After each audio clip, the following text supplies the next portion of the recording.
Hello students, आज हम देखेंगे भारतीय विदेश नीति इंडियन फॉरेन पॉलिसी के बारे में, जो क्लास 12 के चैप्टर 4 से लिया गया है।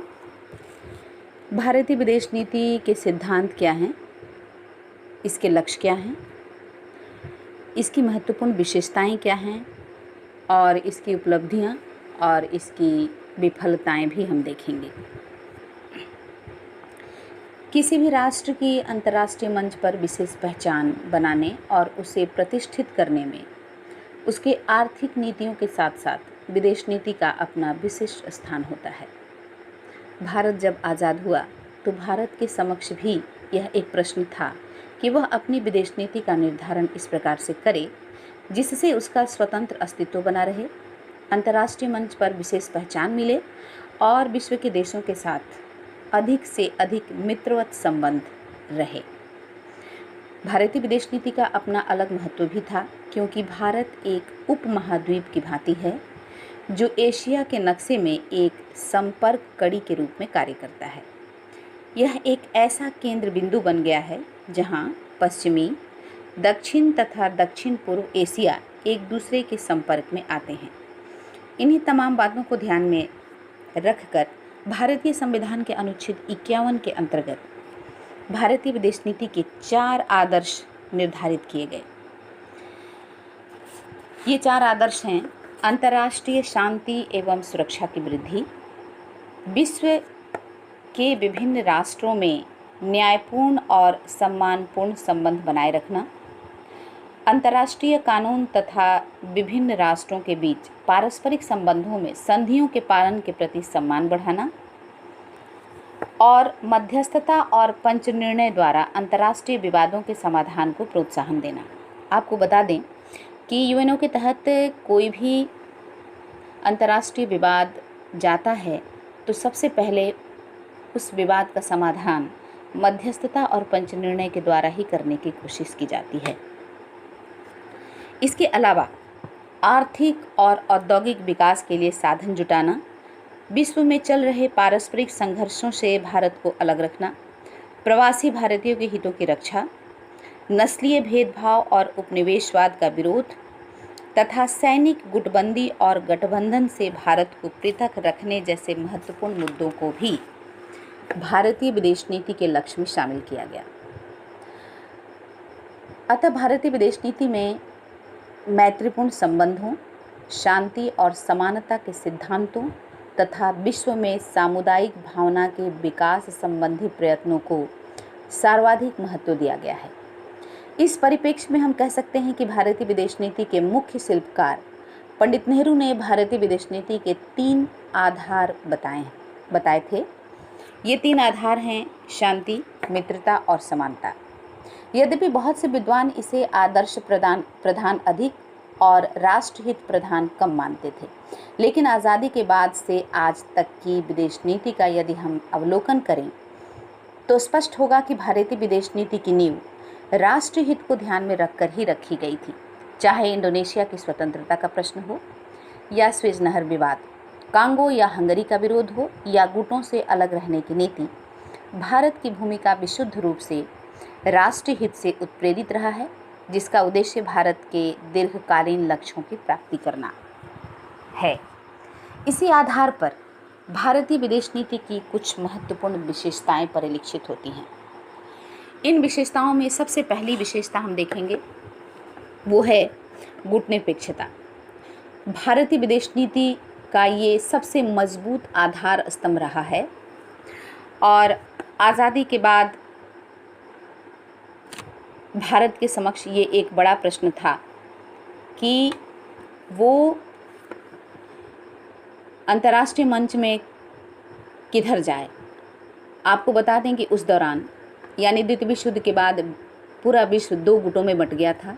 एक गुट अमेरिका का था और दूसरा सोवियत संघ का। ऐसे में छोटे राष्ट्रों के समक्ष ये एक बड़ा प्रश्न था कि वो किधर जाएं।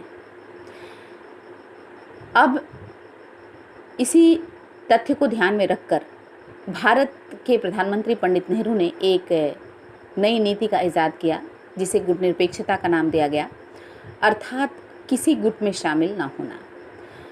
गुट निरपेक्षता का मतलब तटस्थता नहीं होता है, अर्थात किसी गुट से अलग रहने की नीति ही सिर्फ नहीं है, बल्कि इस संदर्भ में कहा गया है कि गुट निरपेक्षता का मतलब है बिना किसी गुट में शामिल हुए अंतर्राष्ट्रीय मंच पर अपनी सक्रिय भागीदारी निभाना। गुट निरपेक्षता के संदर्भ में विस्तृत विश्लेषण हमारे पूर्व के वीडियो में आप देख सकते हैं।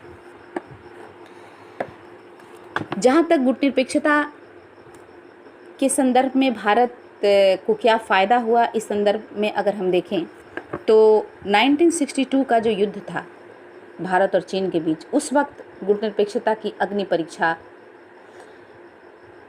का समय था और बहुत से विद्वानों ने कहा कि ये नीति भारत के लिए विफलता की नीति है। परंतु हमने देखा कि 1962 के युद्ध में हमें दोनों ही महाशक्तियों से मदद मिली, अर्थात अमेरिका से भी और सोवियत संघ से भी। गुट निरपेक्षता की नीति का पालन करते हुए अंतर्राष्ट्रीय जगत में किस प्रकार का आचरण किया जाए, इसका उत्तर भारत द्वारा पंचशील के रूप में दिया गया। 19 अप्रैल 1954 को भारत चीन व्यापार समझौता में पंचशील के सिद्धांत का उल्लेख किया गया। भारत और चीन के बीच तिब्बत को लेकर जो समझौता हुआ उसमें पंचशील का विशेष तौर पर उल्लेख किया गया और दोनों देशों ने अपने पारस्परिक व्यवहार में पंचशील का पालन करने की उद्घोषणा की। 1954 में जो पंचशील समझौता हुआ, उस पंचशील के 5 सिद्धांत निर्धारित किए गए।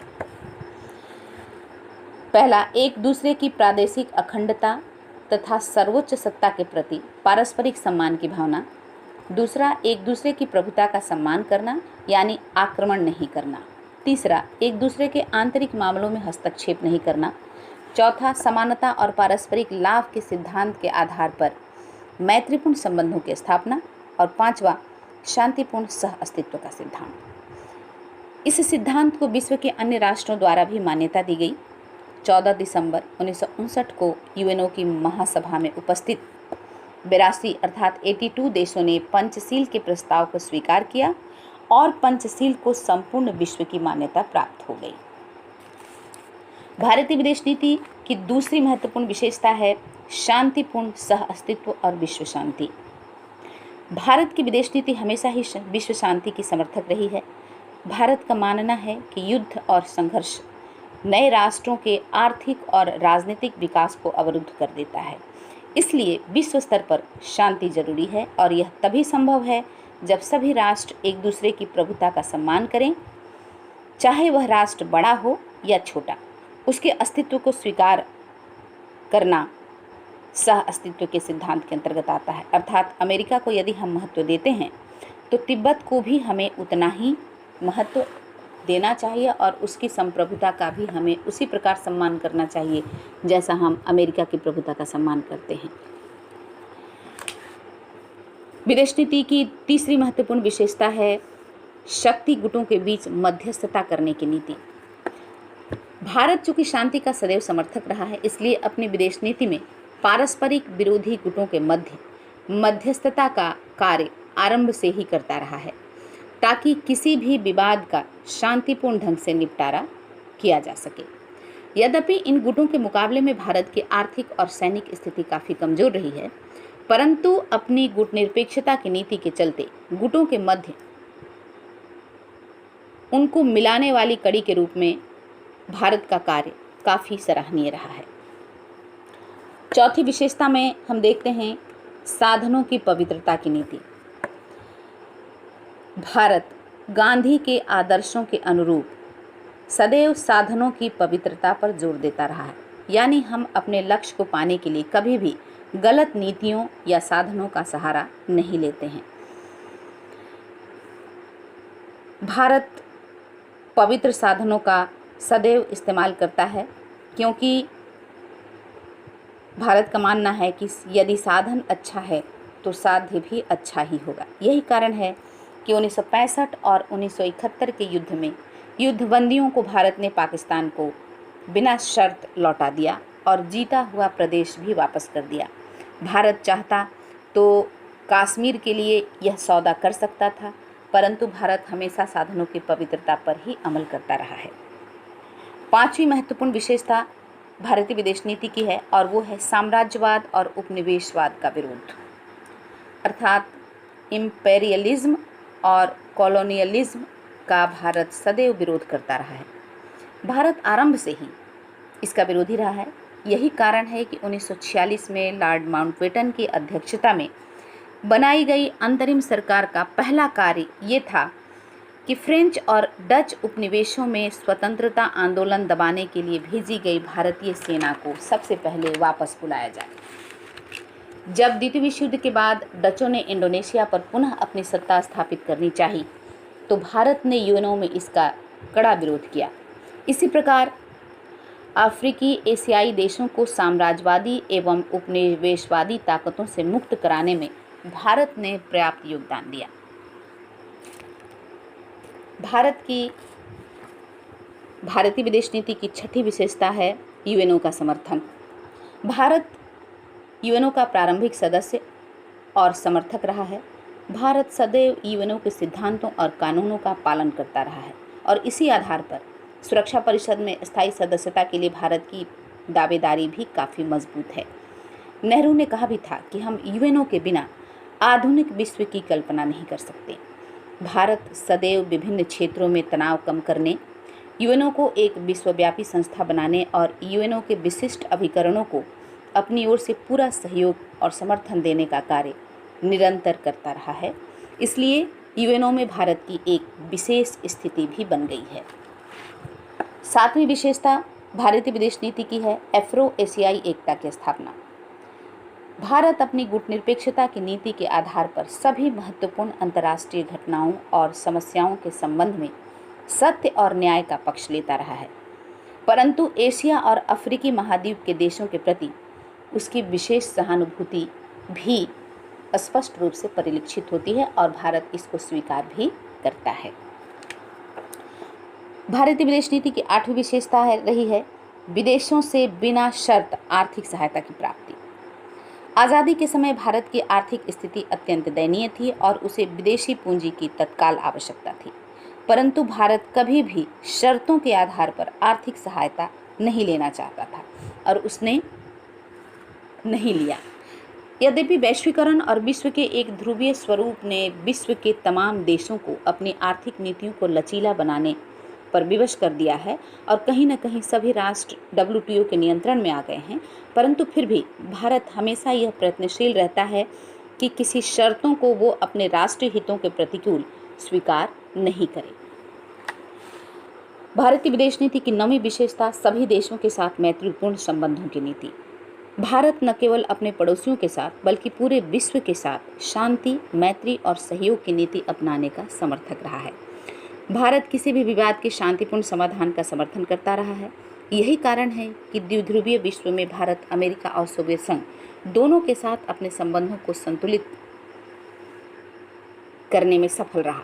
यद्यपि आज चीन, पाकिस्तान जैसे देशों के साथ भारत के संबंध सामान्य नहीं हैं, परंतु फिर भी भारत इनके साथ अपने संबंधों को सामान्य बनाने के लिए निरंतर प्रयत्नशील दिख रहा है।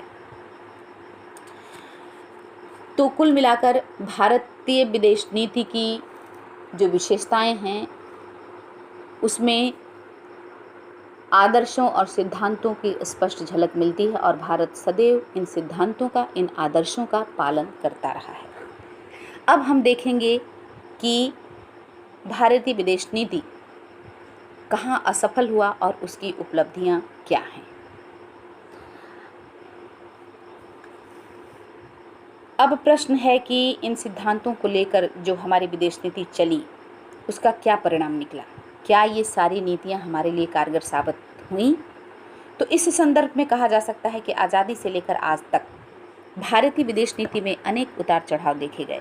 एक तरफ गुटनिरपेक्षता को भारत की बड़ी उपलब्धि माना गया क्योंकि अंतर्राष्ट्रीय मंच पर भारत का कद गुटनिरपेक्षता के माध्यम से ही काफ़ी बड़ा हो गया और भारत को विशेष स्थान भी मिला। वहीं दूसरी तरफ कुछ लोगों ने इसे बकवास माना और कहा कि इसकी कोई उपयोगिता नहीं रही। 1962 में चीन का आक्रमण, 1965 और 1971 में भारत पाक युद्ध, 1979 में अफगानिस्तान में सोवियत हस्तक्षेप से उत्पन्न संकट के दौरान अमेरिका द्वारा शस्त्रों का विशाल भंडार इकट्ठा करना और समय समय पर अपने पड़ोसी देशों के साथ भारत के बिगड़ते रिश्तों ने, आतंकवाद का बढ़ता दायरा जैसे विषय ऐसे हैं जिसमें भारतीय विदेश नीति की खराब तस्वीरें पेश होती हैं। परंतु ऐसा नहीं है कि भारतीय विदेश नीति की उपलब्धियां नहीं हैं। विदेश नीति की इन्हीं सिद्धांतों ने विकासशील राष्ट्र होने के बावजूद भारत को बड़े राष्ट्रों के समक्ष एक विशेष स्थान दिलाया और आज भी इन सिद्धांतों की झलक हमारी विदेश नीति में मिलती है। तो अब हम थोड़ा ये देख लें कि भारत की जो ये विदेश नीति तय की गई, यानी कि जिन सिद्धांतों पर भारतीय विदेश नीति तय की गई, उन्हें कौन कौन सी चुनौतियां मिली। तो सबसे पहली चुनौती थी कि राष्ट्रीय हितों की सुरक्षा में असफल। आलोचकों का मानना है कि भारतीय विदेश नीति भारत के स्थायी और दूरगामी राष्ट्रीय हितों जैसे सीमाओं की सुरक्षा में सामर्थ्य सिद्ध नहीं हुआ। आज भी चीन और पाकिस्तान के पास हमारे हजारों मील भूमि है और उन्हें वापस कराने में हम असफल रहे हैं। चीन निरंतर भारतीय सीमाओं में घुसपैठ करता रहता है और अरुणाचल प्रदेश पर अपना दावा करता रहा है। इस संदर्भ में कई वार्ताएं भी हो चुकी हैं, लेकिन अभी तक कोई सकारात्मक परिणाम नहीं निकला है। दूसरी असफलता ये मानी जाती है कि गुटनिरपेक्षता एक दिखावा माना गया है। भारत गुटनिरपेक्षता का संस्थापक रहा है, परंतु शुरू से ही दोनों महाशक्तियां इस पर प्रश्न चिन्ह खड़ा करती रही हैं। विशेषकर 1971 में जब भारत सोवियत मैत्री संधि हुई तो भारत की इस नीति पर अनेक लोगों ने प्रश्न चिन्ह लगाया और कहा कि भारत इससे अलग हो गया, अर्थात गुटनिरपेक्षता से भारत अलग हो गया है। लेकिन इस दौरान इंदिरा गांधी ने कहा कि कोई राष्ट्र नीति के लिए नहीं होता, बल्कि नीति ही राष्ट्र के लिए होता है। सोवियत विघटन के बाद निरंतर गुटनिरपेक्षता की प्रासंगिकता पर प्रश्न चिन्ह खड़ा होता रहा है कि जब गुट ही नहीं है तो गुटनिरपेक्षता का क्या औचित्य है। अगली चुनौती है कि मित्र और दुश्मन को परखने में भारत असफल रहा। भारत अपने मित्र और शत्रुओं को परखने में प्रायः असफल रहा है। पंडित नेहरू द्वारा चीन को प्राथमिकता दी गई, परंतु चीन आरंभ से ही भारत से विश्वासघात करता रहा। इस प्रकार हाल के दिनों में भारत द्वारा अमेरिका को ज़्यादा प्राथमिकता दी जा रही है, जबकि यह जग जाहिर है कि अमेरिका कभी भी विश्वसनीय मित्र की भूमिका में नहीं रहा है और इसी के चलते भारत अपने सबसे विश्वसनीय मित्र रूस से काफ़ी दूर हो गया है। एक और महत्वपूर्ण चुनौती है नीति निर्माण की दोषपूर्ण प्रक्रिया। भारतीय विदेश नीति के नीति निर्माण प्रक्रिया को भी दोषपूर्ण माना जाता है। भारत सरकार के पास विश्व के संदर्भ में जो भी सूचनाएं आती हैं वो इंग्लैंड और अमेरिका के चश्मे से छनकर ही आती हैं, क्योंकि सूचनाओं का विश्लेषण विशेषज्ञ लंदन या न्यूयॉर्क के अखबारों के आधार पर ही करते हैं, जिससे वो निष्पक्ष राय नहीं बना पाते। अंतर्राष्ट्रीय मुद्दों के संबंध में भी हम दूरदर्शिता नहीं दिखा पाए हैं, जैसा कि सीटीबीटी और सुरक्षा परिषद की अस्थायी सदस्यता जैसे मुद्दों पर हम अभी तक सफल नहीं हो पाए हैं। परंतु इन आलोचनाओं का ये मतलब नहीं है कि भारतीय विदेश नीति असफल ही रही है। सबसे पहले तो जिस नाम की आलोचना की गई उस नाम की नीति ने, अर्थात गुटनिरपेक्षता की नीति ने भारत को अंतर्राष्ट्रीय पहचान और प्रतिष्ठा दिलाई। भारत विकासशील राष्ट्रों का नेता बना, साथ ही इस नीति ने हमारे हितों की रक्षा भी की। दोनों महाशक्तियों ने भी भारतीय विदेश नीति का लोहा माना और भारत दोनों से सहायता प्राप्त करने में भी सफल रहा। आज भारत विश्व में एक उभरती ताकत है और महाशक्ति बनने जा रहा है। इसके पीछे हमारी कुशल विदेश नीति ही है। भारत निरंतर सुरक्षा परिषद में अपनी अस्थायी सदस्यता की दावेदारी पेश करता रहा है और अधिकांश राष्ट्रों द्वारा इसका समर्थन भी किया गया है। यूएनओ के 59वें अधिवेशन में जापान, जर्मनी और ब्राज़ील को लेकर भारत ने समूह 4 का गठन किया है और सुरक्षा परिषद की अस्थायी सदस्यता के लिए एक दूसरे का समर्थन करने की घोषणा भी की है। 1994 में जनेवा में यूएनओ मानवाधिकार सम्मेलन में पाकिस्तान के विरुद्ध ईरान और चीन द्वारा भारत का समर्थन एक बड़ी उपलब्धि कही जा सकती है। 1998 में भारत ने अपना दूसरा परमाणु परीक्षण करके अपनी मजबूत संप्रभुता का इजहार कर चुका है। आतंकवाद का मुद्दा हो, एनएसजी में भारत को शामिल करने की बात हो, कुलभूषण जाधव प्रकरण हो या G8 में भारत को आमंत्रित करने की बात हो, भारत हमेशा विश्व समुदाय का भरपूर समर्थन प्राप्त करता रहा है, अर्थात भारत को भरपूर समर्थन मिलता रहा है और अब भारत को एक बड़ी ताकत के रूप में विश्व ने भी स्वीकार कर लिया है। आर्थिक पहलू पर भी भारत ताकतवर हो गया है। पाश्चात्य देशों में चीन के एकाधिकार को तोड़ना, कोसोवो पर नाटो के माध्यम से अमेरिका द्वारा आक्रमण का खुलकर निंदा करना, युगोस्लाविया की स्वतंत्रता का समर्थन करना, इराक पर अमेरिकी हमले की आलोचना करना तथा भारत अमेरिकी परमाणु समझौता जैसे विषय भारतीय विदेश नीति की सफलता के परिचायक हैं। तो कुल मिलाकर ये कहा जा सकता है कि भारतीय विदेश नीति जिन सिद्धांतों पर चलता रहा है उससे हमें काफ़ी सफलता मिली है और भारत एक बड़ी ताकत के रूप में उभर करके विश्व मंच पर आया है। हाँ, ये इतना अवश्य कहा जा सकता है कि कुछ कमियां हैं और कई जगहों पर हम असफल भी हुए हैं, परंतु इसका ये मतलब नहीं कि हमारी विदेश नीति विफल रही। भारत की विदेश नीति जिन सिद्धांतों पर चलती है या चल रही है वो आज भी विश्व में प्रशंसनीय है। धन्यवाद।